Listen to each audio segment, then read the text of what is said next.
Hello, I'm Jonasz Rewiński and this is Break the Fake. They make them, we break them, and tell you everything you need to know. For starters, here is some good news. US President Donald Trump has announced Ukraine is getting more weapons necessary for its defense. Obviously, Vladimir Putin thought he could get away with doing war crimes every day, but apparently he was wrong. But hey, not the first time Russia shot itself in the foot. That being said, there is still some areas where Moscow has the edge, and nearly all of them involve deception. Case in point, weaponizing AI to make people turn their backs on Ukraine.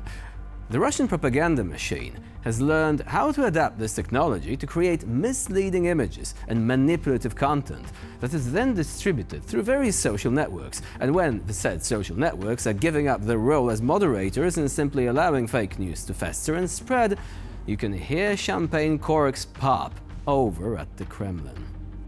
Russian propaganda has learned to actively use AI to achieve their goals. However, the way in which they do it is insidious and complex. Example, on Facebook, especially recently, you will easily find extremely emotional posts featuring alleged prisoners of war before and after their release. We're talking Ukrainian prisoners of war, of course. Now, don't get me wrong. These pictures are designed to mimic real, actual stories. Many members of the Azov regiment, for example, after their release from Russian captivity, exhibited signs of extreme malnourishment and torture. However, soon afterwards, fake images of POWs began literally flooding the internet. And you might be thinking, well, will they not actually help raise awareness of what's going on in Ukraine? Actually, no. And this is where Russian deception comes into play.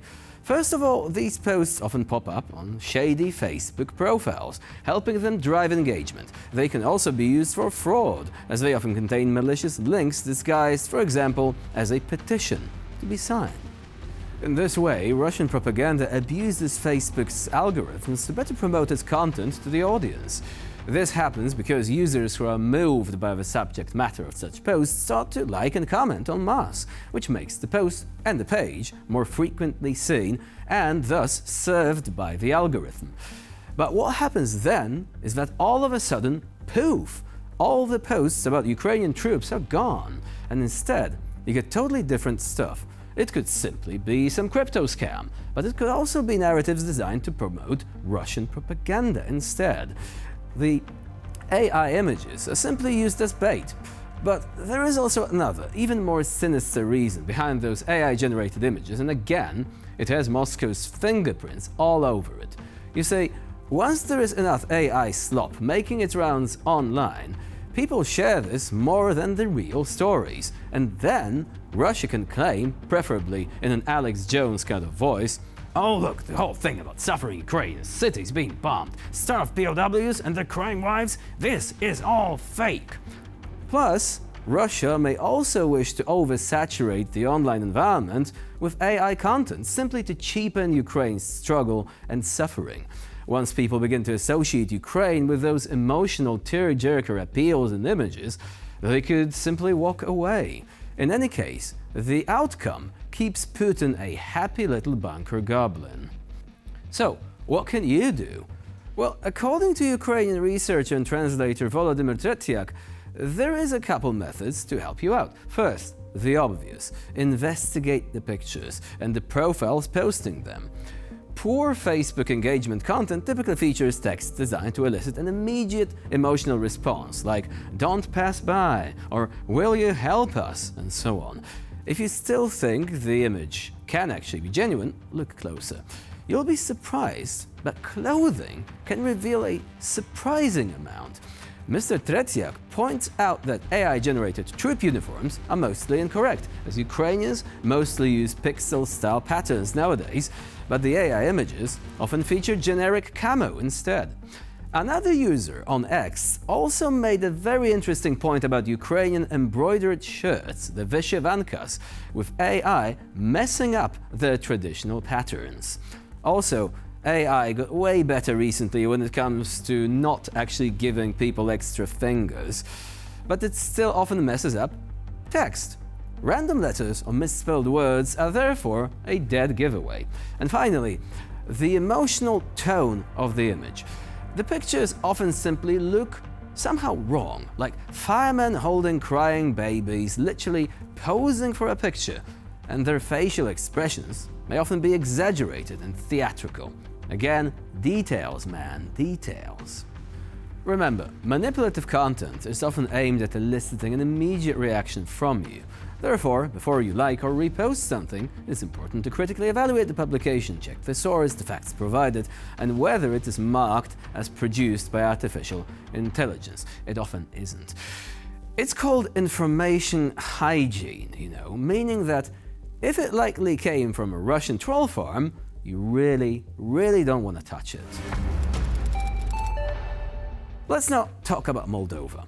While Moldova dreams of Europe, pro-Moscow opposition leader Ilan Shor dreams of a single parliament with Russia and a common currency, the ruble, because obviously the Moldovan leu cannot withstand the weight of political absurdity.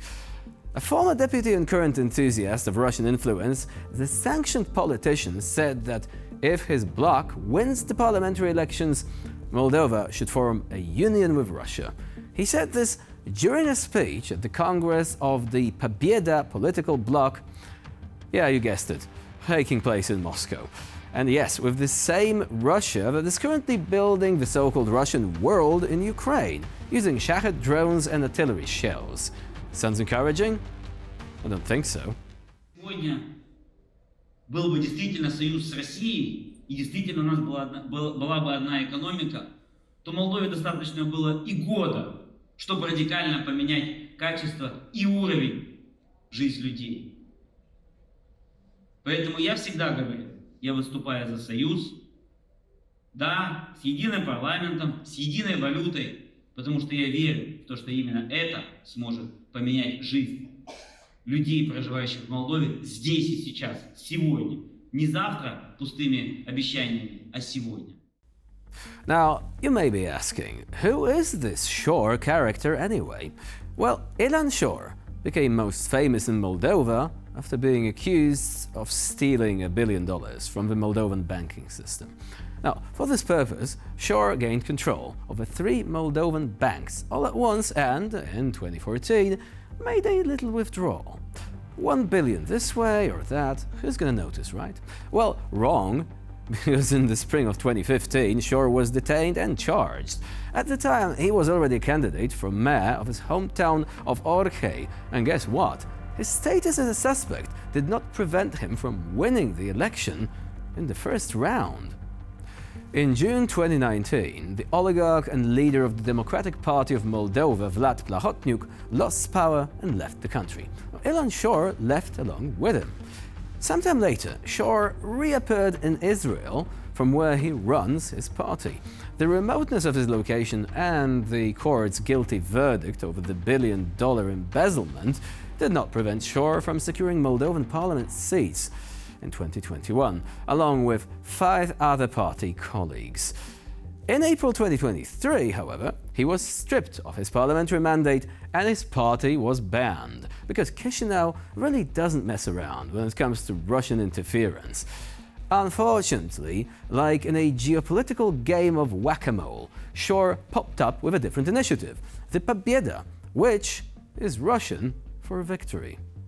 Unsurprisingly, speakers at the Congress of the Pobieda Party harshly criticized the ruling Action and Solidarity Party and President Maia Sandu. Unsurprisingly, because as we can see, they have a very different integration in mind. Maia Sandu prevailed against Russian interference in the presidential vote and convinced the people of Moldova to support the bid for EU membership, but now faces fierce opposition from Putin's little helpers who'd rather see Moldova go down the Transnistrian path of Soviet nostalgia. The candidate list of Shor's political initiative will, in fact, be headed by Yevgeny Yagutsul, the head of Moldova's Gagauzia region, currently on trial for funneling illegal funds to Ilan Shor. They have lots in common besides this one too. Gutsul is also on the US sanctions list and is pro-Russian to the core. And the illegal funding practices designed to derail the EU referendum are well documented. Trust a convicted fraudster to know how to circumvent the law, but don't ever believe his movement is a genuine, organic opposition to Sandu's pro-European team. A party with a Russian name trying to merge your own country with Russia, now that's an absolute red flag, with a sickle and hammer logo just to make sure. And with this, we conclude this edition of Break the Fake. Please stay with us here on TVP World for more latest news, updates and commentary.